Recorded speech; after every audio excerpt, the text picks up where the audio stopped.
Muito boa tarde.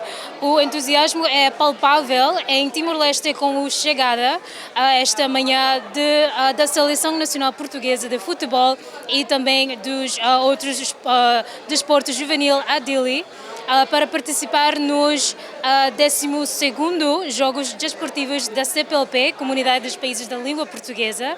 A equipa portuguesa será também a primeira a entrar em campo, defrontando a seleção juvenil de Timor-Leste no jogo de abertura oficial, agendando para o dia 20 de julho.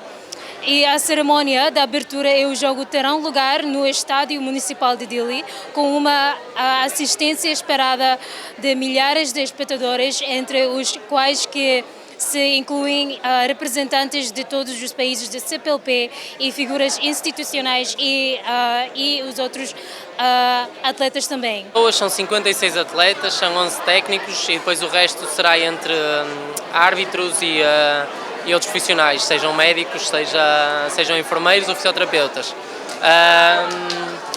Chegamos hoje, temos agora 1 ou 2 dias para preparar devido aos atrasos de Angola. Trazemos todas as modalidades menos o para-atletismo, ou seja, são 8 modalidades que nós temos. É incrível e acabar de atravessar meio mundo e ouvir falar português é um sentimento incrível. A recepção está a ser super calorosa, toda a gente está a ser muito prestável, muito carinhosa, acho que está a ser muito bom. Muita história, muita cultura e estar do outro lado do mundo e ver português e ouvir português, acho que é uma experiência que eu nunca tive e espero com estes jogos podermos fortalecer ainda mais esta relação de amizade e de união.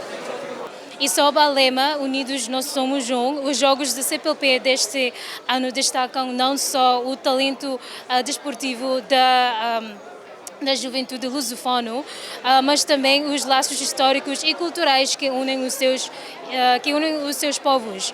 E por isso, com os olhos postos no dia 20 de julho, Timor-Leste prepara-se para receber com orgulho e paixão este grande evento desportivo que ficará marcado na história do país.